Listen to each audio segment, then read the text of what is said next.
Hello दोस्त, एक बार फिर से बहुत बहुत स्वागत है हमारे यूट्यूब चैनल RK ITI में।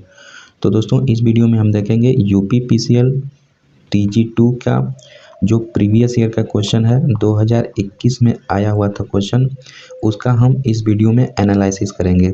तो यह सभी एग्ज़ाम के लिए बहुत ही इम्पोर्टेंट क्वेश्चन होने वाला है। आज का इस वीडियो में जितने भी क्वेश्चन लिए हैं बहुत ही इम्पोर्टेंट है। तो आप लोग सभी वीडियो अच्छे से देखिएगा सभी क्वेश्चन को, और पूरा वीडियो जरूर देखिएगा। लास्ट में हम एक क्वेश्चन पूछेंगे जिसका आंसर आप कमेंट बॉक्स में जरूर दीजिएगा। तो नए हमारे चैनल पे हैं तो सब्सक्राइब कर लीजिए। और यह सेट नंबर 29 होगा। इससे पहले 28 सेट हम कंप्लीट करा चुके हैं, तो आप लोग नहीं देखे हैं तो वीडियो के डिस्क्रिप्शन या फिर चैनल पे विजिट करके ज़रूर देख लीजिएगा। तो चलिए आज का क्वेश्चन स्टार्ट करते हैं। पहला क्वेश्चन है, यदि पश्च अंतराल यानी बैक पिच YB और अग्र अंतराल YF हो तो लैप और तरंग कुंडली के लिए कुल कुंडली अंतराल क्रमशः क्या होगा।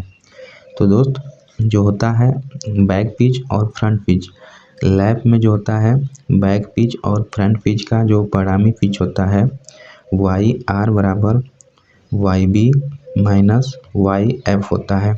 किसमें? लैप में। तो बात करें वेव में, तो वेव वाइंडिंग में जो होता है परिणामी पिच YR बराबर YB प्लस YF होता है। ठीक है, तो वेव में YB प्लस YF होता है और लैप में YB माइनस YF होता है। तो ऑप्शन देख लेते हैं। पहला दिया है YB माइनस YF यानी लैप का है, और दूसरा YB प्लस YF वेव का है। तो राइट आंसर ऑप्शन ए बिल्कुल सही हो जाएगा। लैप में जो होता है परिणामी पिच रिजल्टेंट पिच जो है YB माइनस YF, और वेव में YB प्लस YF होता है। ठीक है, तो बात करें लैप वाइंडिंग का, तो लैप वाइंडिंग को हम समांतर वाइंडिंग कहते हैं। ठीक है, पैरेलल वाइंडिंग कहते हैं। इसमें करंट का मान ज़्यादा होता है, ठीक है, और वोल्टेज का मान कम होता है।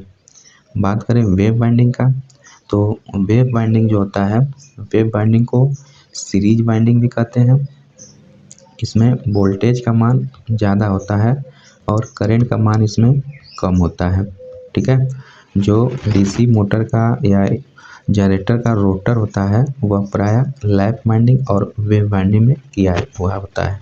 तो लैप वाइंडिंग के लिए A बराबर P होता है, वहीं वेव वाइंडिंग के लिए A बराबर 2 होता है। ठीक है, तो ये सब भी एक्स्ट्रा फैक्ट आप जरूर याद रखेंगे। तो राइट आंसर ऑप्शन ए हो जाएगा। क्वेश्चन अगला है, स्टेटर के साथ स्टार संयोजन में एक 3 कला प्रेरण मोटर यानी 3 फेज इंडक्शन मोटर 15 एम्पियर की लाइन धारा कर्षित करती है। यदि डेल्टा संयोजन हो तो यह डॉट डॉट डॉट की लाइन धारा कर्षित करेगी। तो 4 ऑप्शन दिया है। तो देखिए, स्टार में क्या होता है, स्टार में लाइन धारा जो होती है वह IL बराबर फेज धारा होती है, फेज धारा के बराबर होती है स्टार में। ठीक है, तो यहाँ पे दिया है स्टार में लाइन धारा IL बराबर 15 एम्पियर दे दिया है। ठीक है, 15 एम्पियर दिया है। अब स्टार में IL बराबर IPH होता है। ठीक है, और डेल्टा में क्या होता है IL बराबर √3 IPH होता है। ठीक है, IPH होता है, या IPH बराबर क्या हो जाएगा IL बाई √3 हो जाएगा। ठीक है, तो यहाँ पे IL का मान क्या है, IL का मान 15 है, तो 15 का मान यहाँ पे आप जब रख देंगे तो क्या हो जाएगा IPH बराबर 15/√3 हो जाएगा। ठीक है, 15/√3, या अब डेल्टा में जो लाइन धारा होती है कितना हो गया, ये समीकरण 1 हो गया।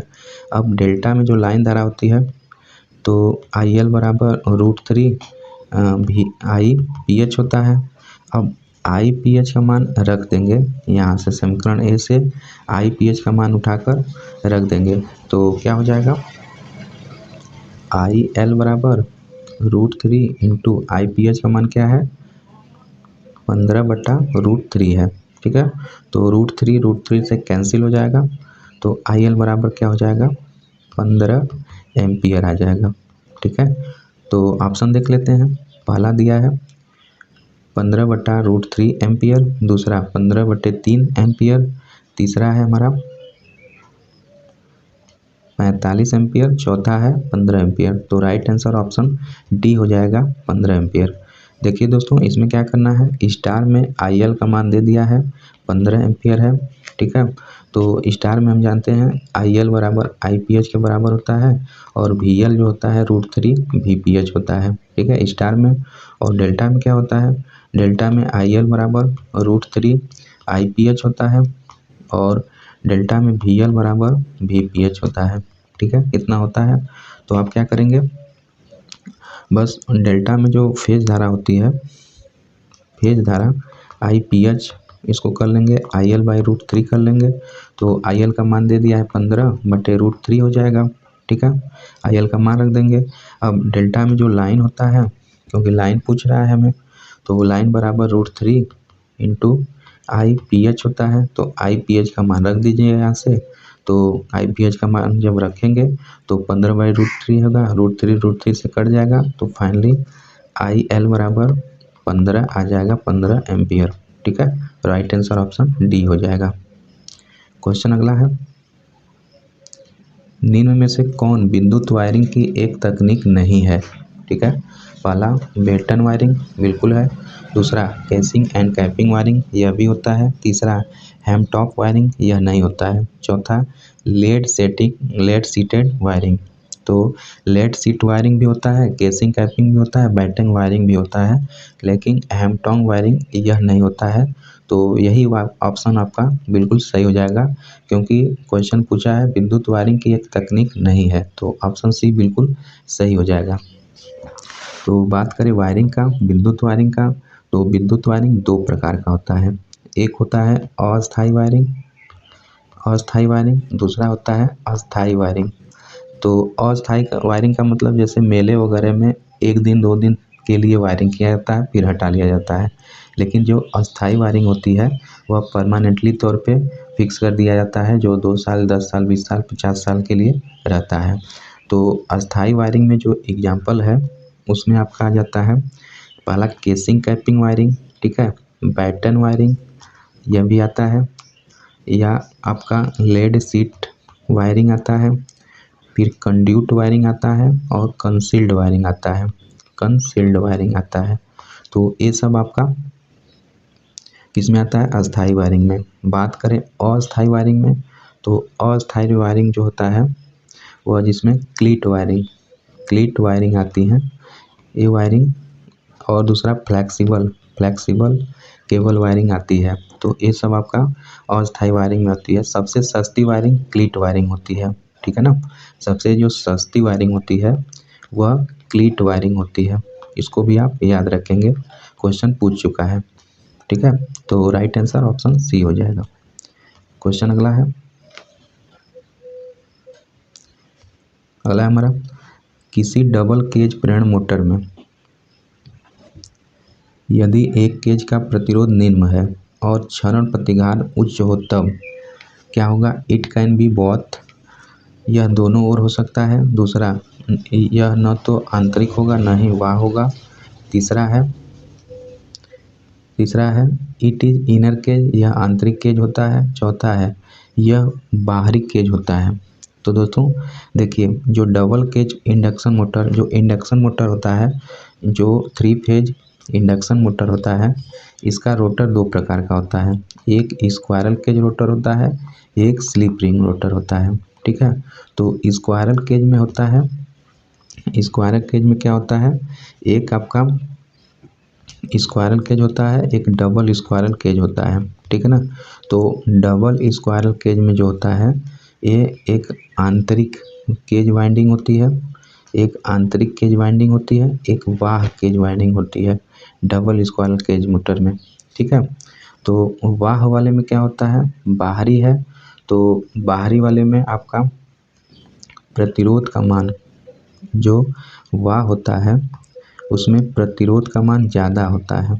ज़्यादा होता है और रिएक्टेंस का मान कम होता है। ठीक है, और जो आंतरिक होती है, आंतरिक वाइंडिंग, उसमें रेजिस्टेंस का मान कम होता है और रिएक्टेंस का मान ज़्यादा होता है। तो क्वेश्चन पूछा है एक केज का प्रतिरोध निम्न है और क्षरण प्रतिघात उच्च है। तो प्रतिरोध निम्न है किसमें? आंतरिक में। ठीक है, आंतरिक में देख सकते हैं रेजिस्टेंस का मान कम है और रिएक्टेंस का मान ज़्यादा है। तो ऑप्शन कौन सा सही हो जाएगा? ऑप्शन सी आपका बिल्कुल सही हो जाएगा। इट इज इनर केज, यह आंतरिक केज होता है। ठीक है, राइट आंसर ऑप्शन सी हो जाएगा। तो याद रखेंगे। क्वेश्चन अगला हमारा, एक फिल्टर परिपथ जो किसी निश्चित आवृत्ति से ऊपर की सभी आवृत्तियों को रोकता है डॉट डॉट डॉट के रूप में जाना जाता है। Low pass filter, notch filter, high pass filter, band pass filter. तो राइट आंसर ऑप्शन ए हो जाएगा। निम्न पास फिल्टर जो लो पास फिल्टर होता है वह निश्चित आवृत्ति से ऊपर वाली जितनी भी आवृत्ति होती है उनके सिग्नल को क्या करता है? ब्लॉक कर देता है। ठीक है ना, तो ऑप्शन आपका ए बिल्कुल सही हो जाएगा। लो पास फिल्टर जो होता है जो एक निश्चित आवृत्ति से ऊपर वाली सभी आवृत्तियों को रोक देता है। ऑप्शन ए बिल्कुल सही हो जाएगा। क्वेश्चन अगला है, वैद्युत सांकेतिक उपकरण में यदि टार्क ए पॉइंटर को घुमाता है, ठीक है, टॉर्क बी पॉइंटर की गति का विरोध करता है और टार्क सी जल्द से जल्द पॉइंटर को अंतिम सांकेतिक स्थिति को पहुंचाने में मदद करता है। ठीक है, तब एक क्वेश्चन है, अब ऑप्शन दिया है। पहला ए नियंत्रण टार्क होगा। देखिए क्या होता है कि जो इंस्ट्रूमेंट मेजरिंग एंड इंस्ट्रूमेंट में जो 3 प्रकार का टार्क होता है, ठीक है ना, इसमें एक होता है डिफ्लेक्टिंग टार्क। डिफ्लेक्टिंग टार्क जो पॉइंटर को क्या करता है? पॉइंटर को जीरो से डिफ्लेक्ट करके आगे बढ़ाता है। तो अगर उसे कंट्रोल नहीं किया जा सकता, कंट्रोल नहीं किया अगर गया तो क्या होगा? वह ज़्यादा आगे बढ़ जाएगा। तो उसके विपरीत क्या एक लगता है? कंट्रोलिंग टार्क लगता है। ठीक है, कंट्रोलिंग टार्क लगता है। और इन दोनों के पोजीशन में क्या होता है? वाइब्रेट होता है। तो उसको रोकने के लिए एक डैम्पिंग टार्क होता है। डैम्पिंग टार्क होता है।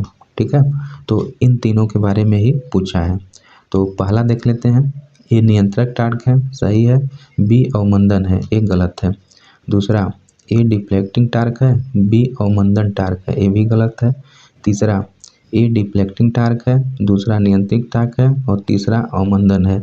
तो आपका राइट आंसर ऑप्शन सी हो जाएगा।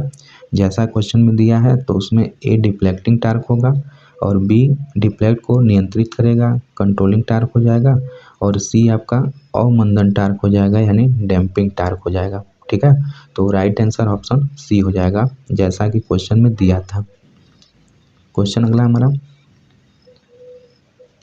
किसी परिपथ में जहां तार को बिना विसंयोजित या बिना ऊर्जित किए धारा मापी जाती है उस तार के चारों ओर एक क्लैंप प्रकार का उपयंत्र व्यक्त किया जाता है। यह उपयंत्र है। तो क्वेश्चन का लेकर मतलब है कि कोई वायर है, वायर में से बिना कुछ किए हम इसका धारा माप लेते हैं। तो कौन सा उपयंत्र होता है? पहला टोंग टेस्टर, दूसरा रेक्टिफायर, तीसरा डिफरेंशियल प्रोब, चौथा है मेगर। चौथा आपका मेगर है। तो दोस्तों राइट आंसर जो हो जाएगा ऑप्शन ए हो जाएगा। वह जो होता है टोंग टेस्टर होता है। ठीक है, टोंग टेस्टर, या हम इसको बोलते हैं क्लैंप टेस्टर भी बोलते हैं। ठीक है, क्लैंप टेस्टर या टोंग टेस्टर बोलते हैं। इसकी मदद से क्या होता है? बिना टर्मिनल को जोड़े हम उसके इर्द गिर्द उसके चारों तरफ का जो जिसमें जितना प्रवाह हो रहा है धारा, उसका हम आसानी से वैल्यू प्राप्त कर लेंगे। ठीक है, टोंग टेस्टर की मदद से। तो बहुत ही इम्पोर्टेंट यह मल्टीमीटर होता है और क्वेश्चन भी है, याद रखेंगे आप। क्वेश्चन अगला है, गुप्त कंडक्ट तार स्थापन के संदर्भ में निम्नलिखित में से कौन सा विकल्प गलत है? पहला, सतह कंडक्ट तारों की तुलना में महंगा होता है। ठीक है, ये सही बोल रहा है। दूसरा, स्थापना इंस्टॉलेशन आसान होता है, तो यह गलत है। तीसरा, विश्वसनीयता और सुरक्षित तार स्थापन प्रणाली है, सही है। चौथा है झटके का कोई खतरा नहीं होता, तो यह भी सही है। लेकिन क्वेश्चन में क्या पूछ रहा है, विकल्प में से कौन सा गलत है। ठीक है, तो गलत आपका ऑप्शन बी हो जाएगा। ठीक है, ऑप्शन जो है बी हो जाएगा, यह गलत है, क्योंकि स्थापना इंस्टॉलेशन आसान नहीं होता है, बहुत ही मुश्किल होता है और महंगा होता है। ठीक है ना, तो राइट आंसर ऑप्शन बी हो जाएगा। क्वेश्चन अगला है, दो प्रत्यावर्तक यांत्रिक रूप से युग्मित है।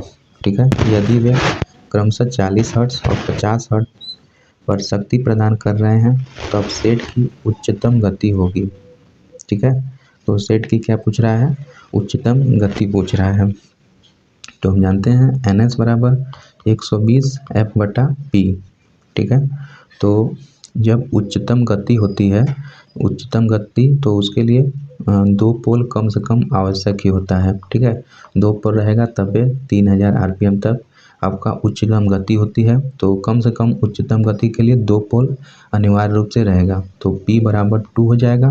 ठीक है, और अपना NS बराबर 120 F/P, तो फ्रीक्वेंसी 2 दिया है, तो आपका NS से बराबर हो जाएगा 120 F2 माइनस F1/P। ठीक है, या 120, तो F2 का मान कितना है 50 है और F1 का मान 40 है, तो इसको घटा देंगे तो 10 आ जाएगा और नीचे 2 आ जाएगा। काट लीजिए, 2 5 10 और 12 5 60, यानी टोटल 600 RPM आ जाएगा। ठीक है, तो ऑप्शन देख लेते हैं, पहला दिया है 600, तो यही वाला आपका राइट आंसर हो जाएगा, ऑप्शन 600 RPM। ठीक है दोस्तों, कुछ नहीं करना है आपका, जैसे अधिकतम सेट के अधिकतम उच्चतम गति पूछा है, तो उच्चतम गति के लिए कम से कम 2 पोल की आवश्यकता होती है। ठीक है, तभी उच्चतम गति होगा। पोल की संख्या जितना ज़्यादा होगी उतना हमारी गति कम रहता है। ठीक है, तो कम से कम जितना पोल रहेगा उतना उच्चतम गति रहेगा, और 2 फ्रीक्वेंसी दिया है तो इनका अंतर कर लेंगे और मान रख देंगे, आपका आंसर आ जाएगा 600 RPM। क्वेश्चन अगला है, प्रकाश स्रोत और प्रकाश सेंसर का उपयोग करते हुए मोटर की गति का मापन ... के द्वारा किया जाता है। तो मोटर के गति का जो मापन होता है प्रायः टेकोमीटर द्वारा किया जाता है। ठीक है, टेकोमीटर के द्वारा किया जाता है। तो ऑप्शन देख लेते हैं, श्रृंखोनो नहीं, दूसरा है स्ट्रोबोस्कोप नहीं, तीसरा प्रतिष्ठम टेकोमीटर, रिलक्टेंस टेकोमीटर नहीं, चौथा है फोटो इलेक्ट्रिक टेकोमीटर। तो बिल्कुल राइट आंसर ऑप्शन डी हो जाएगा, फोटो इलेक्ट्रिक टेकोमीटर होता है, इसके द्वारा मोटर की गति, ठीक है, प्रकाश स्रोत और सेंसर का उपयोग करते हुए मोटर की गति हम मापते हैं। कैसे, फोटो इलेक्ट्रिक टेकोमीटर।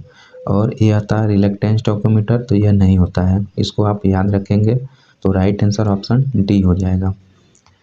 क्वेश्चन अगला हमारा, एक डिजिटल बहुमापी मल्टीमीटर ... मापता है केवल AC वोल्टेज और धारा को, केवल DC, तीसरा AC और DC धारा वोल्टेज और प्रतिरोध को, चौथा है केवल AC और DC वोल्टेज और प्रतिरोध को। ठीक है, तो राइट आंसर क्या हो जाएगा, ऑप्शन सी हो जाएगा आपका, AC और DC धारा को, वोल्टेज को और प्रतिरोध को मापता है। ठीक है, केवल AC DC वोल्टेज और प्रतिरोध को नहीं मापता है, किसको नापता है, AC और DC धारा को मापता है, वोल्टेज को मापता है, प्रतिरोध को। इसे AVO मल्टीमीटर भी कहते हैं, है ना, याद रख लीजिएगा, बहुत इंपॉर्टेंट है। हर सेट में आपसे एक क्वेश्चन पूछ रहा है इससे रिलेटेड। तो राइट आंसर ऑप्शन सी हो जाएगा। क्वेश्चन अगला हमारा, निम्न में से कौन नाभिकीय रिएक्टर में ईंधन के रूप में प्रयुक्त नहीं किया जाता है। ठीक है, तो ऑप्शन देख लेते हैं। ऑप्शन पहला है प्लूटोनियम, दूसरा है इरिंच यूरेनियम, तीसरा बोरान, चौथा है न्यूट्रॉन प्राकृतिक यूरेनियम। तो दोस्तों राइट आंसर क्या हो जाएगा, ऑप्शन सी हो जाएगा, बोरान हो जाएगा। तो बोरान आपका ईंधन नहीं होता है, बाकी प्लूटोनियम, इनरिच्ड यूरेनियम और प्राकृतिक यूरेनियम ये सब होता है। जो नाभिकीय रिएक्टर होता है उसमें हम ईंधन के रूप में करते हैं, लेकिन आपका जो बोरान होता है, तो बोरान का प्रयोग हम नाभिकीय रिएक्टर में उसके अंदर नियंत्रक छड़ के रूप में करते हैं। तो बोरान और कैडमियम उसमें प्रयोग करते हैं। ठीक है, तो राइट आंसर ऑप्शन सी हो जाएगा। बोरान का प्रयोग ईंधन के रूप में नहीं करते हैं, बल्कि बोरान का उपयोग कहाँ करते हैं, अंदर नियंत्रक छड़ के रूप में करते हैं। इसको याद रखेंगे। क्वेश्चन आगे है, वर्ग H विद्युत रोधन के लिए अधिकतम अनुमेय तापमान ... होता है। तो ये बहुत इंपॉर्टेंट होता है। इसका एक टेबल भी होता है जो आपको नीचे हम शेयर करेंगे। तो वर्ग H जो होता है इसमें 180 तक टेम्परेचर जो है अनुमेय होता है। ठीक है, तो राइट आंसर कौन हो जाएगा, ऑप्शन बी हो जाएगा। 180 डिग्री सी तक अनुमेय होता है टेम्परेचर H में, H वर्ग में। तो बात करें जो 155 होता है, तो सभी के बारे में बात कर लेते हैं। देखिए यहाँ पे है, देखिए वर्ग श्रेणी होता है। याद करने का जो ट्रिक है, ईब FSC, YAEB FSC। ठीक है, ईब FSC ऐसे आप याद कर सकते हैं। जो Y का अधिकतम तापमान होता है 90 डिग्री सेंटीग्रेड तक होता है, A का 105 तक होता है, E का 120, B का 130 होता है और F का 155, H का 180 और सबसे ज़्यादा होता है वर्ग C का 180 से ऊपर, यानी 200, 220, 250 तक होता है वर्ग C। वर्ग C में अपना माइका, बैकलाइट ये सब आते हैं। ठीक है, तो इसको आप याद कर लेंगे। ये श्रेणी बहुत इंपॉर्टेंट है। आपसे जो मेन एग्ज़ाम, कोई भी कॉम्पिटिटिव एग्ज़ाम होता है उसमें एक क्वेश्चन जरूर पूछ लेता है इससे, तो इसको याद रखेंगे। तो इसका राइट आंसर क्या हो जाएगा, ऑप्शन बी हो जाएगा। H वाला आपका जो होता है वर्ग H वाला 180 तक होता है, वर्ग 55 155 ये आपका होता है। ठीक है, वैसे सभी का याद कर लेंगे आप। क्वेश्चन अगला हमारा, DC संचरण के साथ निम्न में से कौन सा गलत है। पहला है, DC संचरण में कोई त्वचाक प्रभाव नहीं होता। सही बात है, DC में कोई स्पिन इफेक्ट नहीं होता है। ठीक है ना। दूसरा है, DC संचरण में कम कोरोना हानि होती है। तो ये भी सही बोल रहा है, DC में जो है कोरोना हानि कम होती है।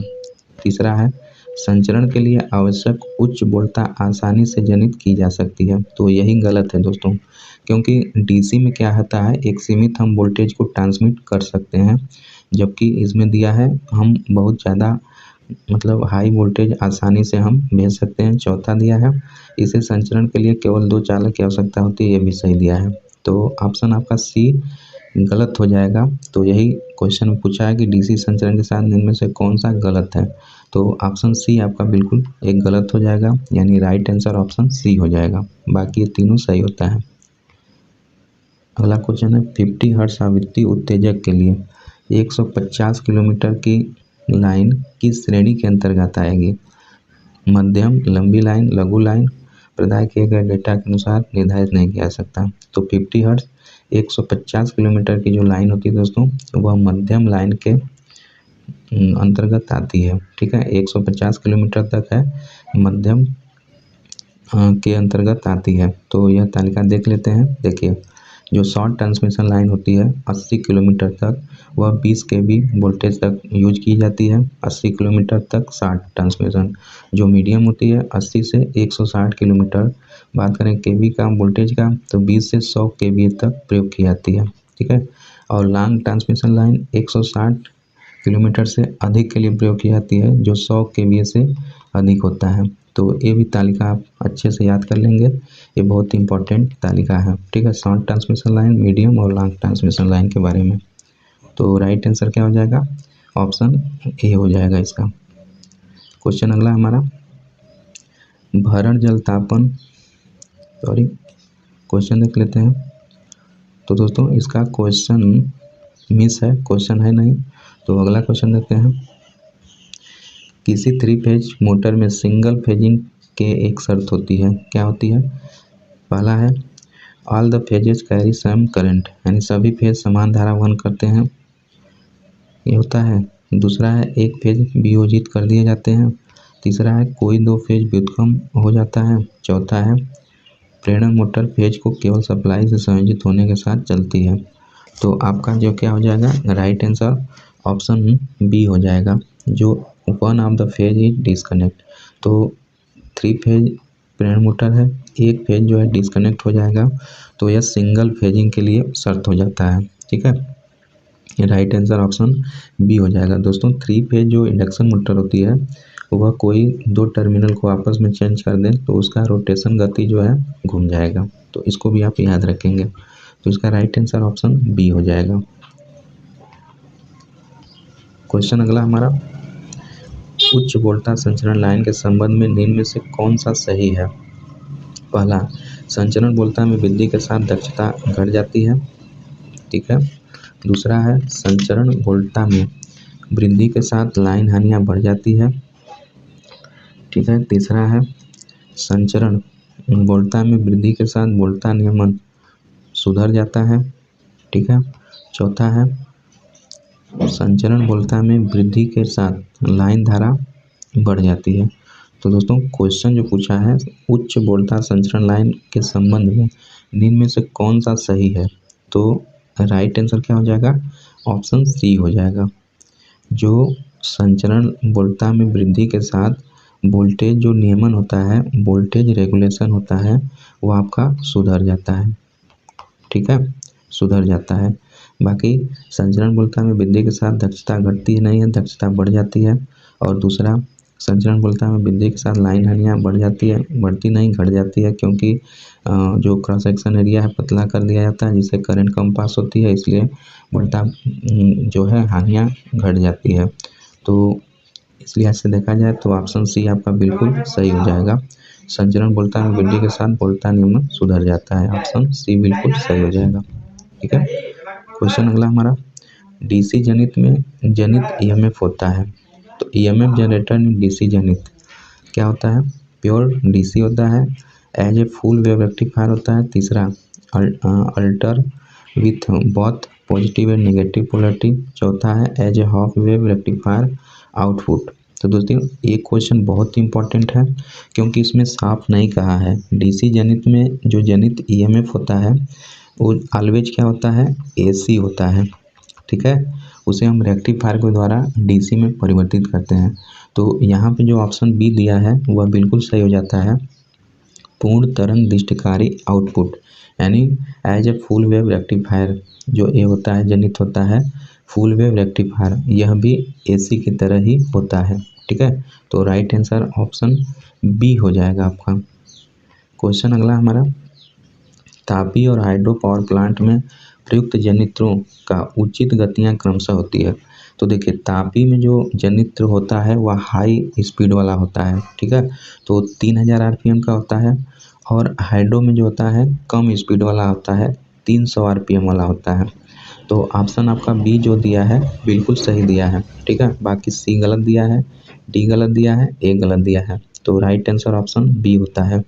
तो तापी वाला जो होता है इसमें टर्बो अल्टरनेटर प्रयोग किए जाते हैं, हाई स्पीड वाला। और जो हाइड्रो पावर प्लांट होता है इसमें सैलिएंट पोल रोटर प्रयोग किए जाते हैं। बात करें तापी में, तो तापी में सिलेंड्रिकल टाइप रोटर प्रयोग किए जाते हैं। सिलेंड्रिकल में क्या होता है? स्पीड बहुत ज़्यादा होती है और पोल की संख्या कम होती है। ठीक है, एक्सियल लेंथ ज़्यादा होती है और व्यास इसमें कम होती है। ठीक, बात करें सैलिएंट का, तो सैलिएंट में गति पहले कम होती है। ठीक है, क्योंकि पोल की संख्या बहुत ज़्यादा होती है, तो पोल की संख्या जितना ज़्यादा होगी गति हमारी कम होगी। इसमें व्यास जो इसका होता है बड़ा होता है। ठीक है, सैलिएंट का। तो हाइड्रो पावर प्लांट में सैलिएंट पोल रोटर प्रयोग किया जाता है और तापी में सिलेंड्रिकल। तो सिलेंड्रिकल का उच्च गति होती है, इसलिए तापी में 3000 आरपीएम तक प्रयोग किए जाते हैं और सैलिएंट में लो गति होती है, इसलिए 300 आरपीएम हाइड्रो पावर प्लांट में प्रयोग किए जाते हैं। तो राइट आंसर ऑप्शन बी हो जाएगा। तो क्वेश्चन आज का यहीं तक कंप्लीट होता है दोस्तों। ठीक है, तो वीडियो पूरा देखने के लिए आपका बहुत बहुत धन्यवाद। ऐसे ही वीडियो हम रेगुलर बेसिस पे लेकर आते रहते हैं। तो आप लोग अभी तक हमारे चैनल को सब्सक्राइब नहीं किए हैं तो सब्सक्राइब करके बेल आइकन को प्रेस कर दीजिएगा और रेगुलर आपको अपडेट मिलता रहेगा। तो मिलते हैं नेक्स्ट वीडियो में, तब तक के लिए अपना ख्याल रखिए, मस्त रहिए। जय हिंद, जय भारत।